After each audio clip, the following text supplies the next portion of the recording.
My name's Lila. I've always been the kind of person who prefers code to cocktails, a quiet evening over a raucous party.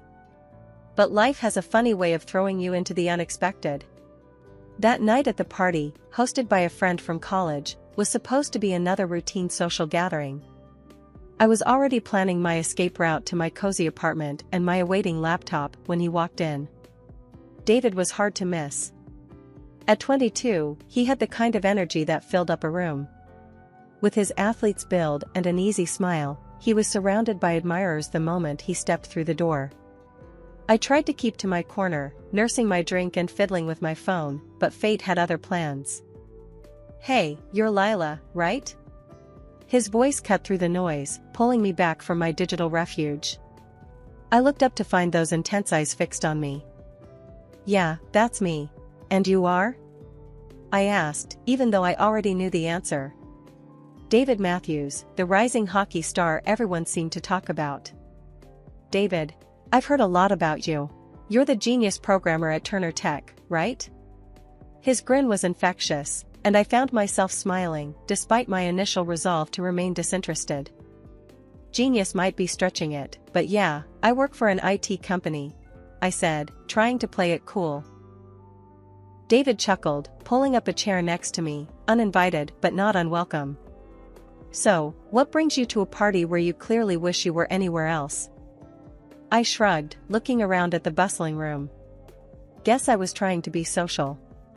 My friends keep telling me I need to get out more." "That's funny." David leaned in, his voice dropping to a playful whisper. "Because I've been trying to get out of these things too. Too much fake chatter." "You want to escape? Let's grab some real food, this party stuff is just fluff." I hesitated. This wasn't my usual style, but there was something about David that felt different, genuine. Maybe it was the way he looked at me, like he really saw me, not just the quiet girl in the corner. As we sneaked out of the party, the cool night air felt like a splash of clarity. We ended up at a 24-hour diner, the kind with greasy fries and endless coffee. David ordered the biggest burger on the menu for us to split, and I found myself sharing stories about coding mishaps and server crashes. David listened, really listened, nodding and asking questions that showed he got it, even if he didn't know a router from a modem. It was refreshing, talking to someone who didn't glaze over when I geeked out about technology. As the night turned into early morning, I realized that David wasn't just a hotshot athlete, he was thoughtful, funny, and surprisingly down-to-earth. Maybe that's why when he suggested we do this again next Friday, I didn't think twice before saying yes. David and I had been the talk of our circle since he started courting me. Despite our age difference, with me being 32 and him only 22, there was something electric between us. Honestly, it was flattering to have someone so vibrant and full of promise by my side. The day David decided to introduce me to his mom, Susan, I was nervous. The moment we arrived, the look on her face said it all. It was like she had tasted something sour just seeing me. "So, you're Lila," Susan began, sizing me up as if I were an item at an auction. "David has told me very little about you, which I suppose isn't surprising." I tried to smile, extending my hand. "It's nice to meet you, Susan." She barely touched my hand before pulling back. "Let's sit down. We have a lot to discuss, apparently." As we sat in her meticulously decorated living room, the air thick with tension, Susan didn't waste any time. "David tells me you two are planning to marry. He's a professional athlete, on his way to becoming a star. And you, Lila, you're a programmer, correct? And quite a bit older than him." "Yes, I am a programmer," I replied, keeping my voice steady, despite her tone. "And yes, there's an age difference, but we love each other." Susan scoffed. "Love," she muttered under her breath. "David, she's 32. You're just 22. You should be thinking about your career, not settling down with someone who—" "Mom," David interrupted, his voice firm. "I love Lila. That's what matters to me. We're getting married." Susan's eyes narrowed. "You're blinded by infatuation. Think about your future, your contracts, your endorsements. This is a mistake." I felt a surge of defiance. I'm not here to argue, Susan. I came because David wanted us to meet. I respect your concern, but our decision to marry is ours to make. David nodded, squeezing my hand under the table. Exactly. We've talked this through, and we're serious. Lila's age, her job, it doesn't matter to me. What matters is how we feel about each other. Susan leaned back, her expression unreadable for a moment before she spoke again. Well, it seems I can't convince my own son to think clearly. If you're going to be part of this family, Lila, I expect you to understand the pressures David will face. Can you handle that? Without dragging him down? Her words stung, but I held my gaze. I'm not here to drag anyone down, Susan. I support David fully, in his career and everything else. There was a pause, a heavy, uncomfortable silence, before Susan stood up abruptly. I need to think about this. David, you're welcome to stay for dinner. Lila, I think it's best if you leave now. David started to protest, but I stopped him. It's okay, David. Let's not make this harder. I'll go, but think about what I said, Susan. I'm not the enemy here. When I found out I was pregnant, I was over the moon with joy. David was thrilled too when I told him, and he immediately suggested we speed up our wedding plans. Let's not wait, Lila. Let's get married as soon as we can, he said, his eyes shining with excitement and a bit of urgency. The joy of our news, however, didn't quite extend to everyone. When David broke the news to his mom, Susan, her reaction was less than enthusiastic. You're what? Pregnant? This changes things, she muttered, clearly agitated by the unexpected twist. David tried to calm her down. Mom, this is good news. We're happy. Susan paced the room, her brows furrowed in thought before she turned to face us with a stern look. Fine, but if you're going to do this, you're doing it on my terms. First, you two are signing a prenup. A prenup? I echoed, my stomach sinking. Yes, to ensure my son's future earnings in hockey are protected. He's going to be making millions, and we can't have any risks, Susan explained, her voice firm and non-negotiable. David looked at me, his expression apologetic. Lila, I know it's not ideal, but my mom has a point about protecting the career I'm building. It's just a formality. I nodded slowly, the reality of our situation settling in. Okay, what's the second condition? I asked, bracing myself.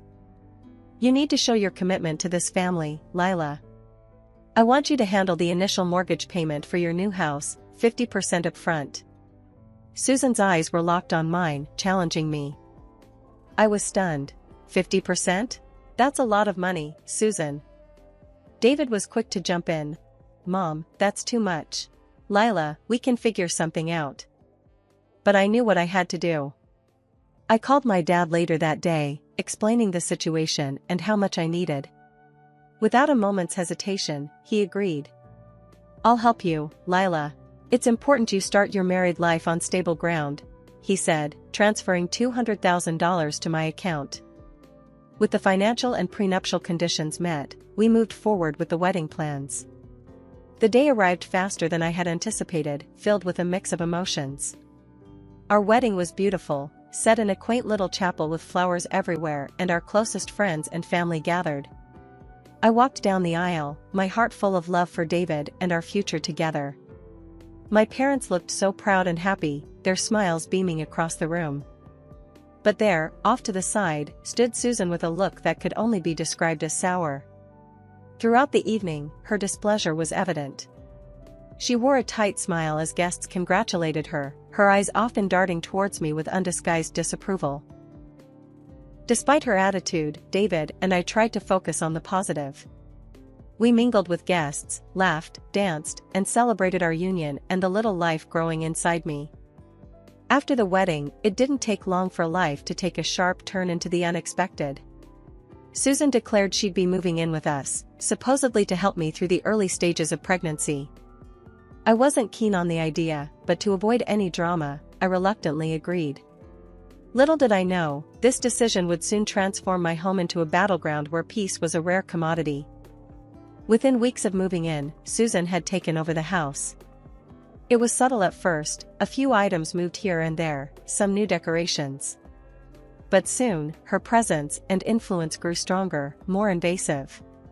She didn't do much in terms of actual housework or helping me. Instead, she spent her days shopping with the money David made from his hockey career, filling our already cozy home with lavish furniture and expensive clothes that reflected her taste, not ours. One afternoon, as I was trying to rearrange some of these new additions to make space for my own things, Susan walked in, her eyes scanning the room critically. "Lila, what are you doing? You're just moving things around without improving anything. You should focus more on resting and less on these useless activities," she snapped, her tone harsh and condescending. I bit my tongue, holding back my frustration. "I'm just trying to make some space, Susan. It's getting a bit crowded in here." "Crowded? This is quality, Lila. These are things a proper home should have. You should be thankful," she retorted, waving a dismissive hand at my simpler decorations. Feeling the sting of her words, I tried to keep my cool. "Susan, I appreciate your help around the house, but maybe we could tone down the shopping a bit. There's hardly space to move." Susan's eyes narrowed, her voice cold. "I'm only trying to bring some standard to this place. If you can't see that, it's not my problem. You should focus on what's important, like taking care of David." The remark hit harder than expected, and I felt a mixture of anger and helplessness. This wasn't the home I had envisioned for us, filled with love and mutual respect, but rather, it was turning into a showcase of Susan's tastes and preferences. Later that evening, when David got home from practice, I decided it was time to discuss the living situation. "David, we need to talk about your mom," I started, my voice steady but filled with concern. "What about her?" He looked tired, rubbing the back of his neck as he sat down. "She's taking over the house, David. And she's constantly criticizing me, making me feel like I'm not doing enough around here," I explained, hoping he'd understand. David's face hardened, and he sighed deeply. "Lila, she's just trying to help. You know how she is. She wants everything to be perfect. You should try to get along, show her some respect." As the days turned into weeks, Susan's dominance in our home grew. My attempts to reclaim some sense of normalcy or to assert my preferences were met with cold resistance from Susan and frustrating neutrality from David. The more I tried to adapt, the more isolated I felt within my own walls. It was a routine morning, and I was at the clinic for a regular pregnancy checkup, expecting nothing but good news. But the doctor's face told a different story as he reviewed the ultrasound images. "Lila, it seems there's a significant developmental issue with the fetus. I recommend further tests, but you need to be prepared for all possible outcomes, including the possibility of not carrying to term." The drive home was a blur, and walking into the house, I was met by Susan's scrutinizing gaze. "Well, what did the doctor say?" she demanded, her tone more intrusive than concerned. I swallowed hard, fighting the lump in my throat. "It's not great news, Susan. There are complications. The baby might not make it." Susan's reaction was cold, almost mechanical. "I see. Well, you need to think about what's best, for you and for David. Sometimes these things are for the best." Her words stung, but I had no energy to argue. I needed David, his support more than ever. When he finally came home, I told him everything, the tears I had held back now freely streaming down my face. David looked devastated, but his words were hollow. "I'm so sorry, Lila. We'll get through this. Whatever you need, I'm here." But as the days went on, David's promise felt empty. He seemed distant, retreating into his own world, leaving me to cope with my grief and fear alone. Meanwhile, Susan's true colors came out more vividly than ever. One evening, as I sat in the living room, trying to find some distraction in a book, Susan sat across from me, her eyes sharp. "Lila, you need to think about the future. If this pregnancy isn't going to work out, maybe it's a sign. Maybe it's time you and David reconsidered your situation.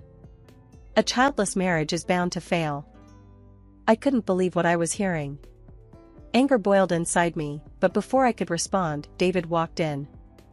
I looked to him for support, but instead of defending me, he stayed silent. After weeks of uncertainty and fear, the day came when the complications of my pregnancy could no longer be managed. The doctors did what they could, but the decision was inevitable. The pregnancy had to be terminated. As I lay in the hospital bed, coming to terms with the loss, the doctor explained the gravity of my condition. "It's going to be difficult for you to get pregnant again," he said with a somber look. Returning home was one of the hardest things I've ever done. I was drained, not just physically, but emotionally. My heart ached in a way that words couldn't describe. I walked through the door in tears, a mess of grief and broken dreams, hoping, praying for some semblance of comfort from the people who were supposed to be my family. What I walked into was anything but comforting. Susan wasted no time. As soon as she saw my state, her words sliced through the air, cold and sharp. "Well, look at you. I told you, didn't I? You just aren't cut out for this. You can't even manage to have a healthy child." Her cruel words hit me like physical blows. I stood there, stunned into silence, my tears falling faster. I looked to David, desperate for him to say something, anything in my defense. But David was distant, his eyes avoiding mine. He shifted uncomfortably, then said, "Look, Lila, I have important matches coming up. I can't have all this drama around. It's just too much." I stared at him, disbelief clouding my pain. Our child was not just some drama, David. This was our baby, our future. How can you be so cold? David's face hardened. "I'm tired, Lila. Tired of your complaints and all these problems. I've got a career, and honestly, I've got plenty of options." He paused, his voice dropping as he added, "Maybe it's better if we just end this. I need someone who fits into my life, not complicates it." Susan clapped her hands, a twisted smile on her face. "Finally, some sense from you, David. Lila, you heard him. Pack your things. It's time for you to leave." David didn't help me with my bags, he didn't even say goodbye. As I closed the door behind me, the finality of that click echoed in my heart. When I arrived at my parents' house, my tears hadn't stopped. Seeing me in such a state, Dad was furious. "What happened, Lila? Tell me everything," he demanded, his voice a mix of concern and anger. Through sobs, I recounted everything, how Susan and David had treated me, the cruel words, the demand that I leave the house we shared. Dad's face turned red with each detail I shared, his fists clenching at his sides. "This is not going to stand, Lila. We're going to make sure you get what you deserve," he said, pulling out his phone to make a call. Within hours, he had lined up meetings with some of the best lawyers in the city. The next few days were a whirlwind. We met with a sharp and determined lawyer named Helen, who was appalled by my story. "We'll file for divorce immediately and sue for half of every investment you made in that house," she declared, her tone fierce and resolute. True to her word, Helen moved quickly. The divorce papers were served to David, and the lawsuit for my share of the house investments was filed. David and Susan were shocked. As the legal battle ensued, it became clear that they were in a precarious financial situation because of my mother-in-law's ill-considered spending. David and Susan were forced to sell the house. Meanwhile, David's life seemed to spiral. He met a young fan, a girl who was smitten with the shining star, and married her hastily. I heard about the wedding through friends. It didn't sting as much as I thought it would, instead, it felt like confirmation that leaving him was the right decision. But Susan couldn't resist one last jab. A few weeks after David's rushed wedding, I received a letter from her. Inside was a photo from the wedding, showing Susan beaming next to David and his new wife. On the back, Susan had written a note. "Finally, my son has found a young and healthy woman who will give birth to healthy children for him." The cruelty of her words was meant to wound, and it did, but not as deeply as she intended. The lawsuit dragged on, but eventually, the court ruled in my favor. I was awarded half of the investment we had made in our former home, a sum that significantly strained David's finances further. 2 years have rolled by since I last walked out of that house, feeling broken and betrayed. A lot has changed since then, especially for me and my dad's company. We've been breaking into the international market, and my work paid off in a big way. I received an international award in IT technology, a recognition that came with a prize of $1 million. Just when I thought things were settling down, my phone rang. The screen flashed a number I didn't recognize at first, but the voice that greeted me was unmistakably Susan's. "Lila, you need to come back to David," she stated bluntly. "No hellos, no how have you been?" I paused, taken aback. "Susan? Why would you think I'd come back?" Her voice was sharp, tinged with desperation. "David's been injured, a bad accident during a match. He's in a wheelchair now, can't play anymore. His wife left him, took half of everything. We need you." Her words were a jolt, but not enough to shake the foundation I'd rebuilt. "And you think I should return because of his injury? Why, Susan?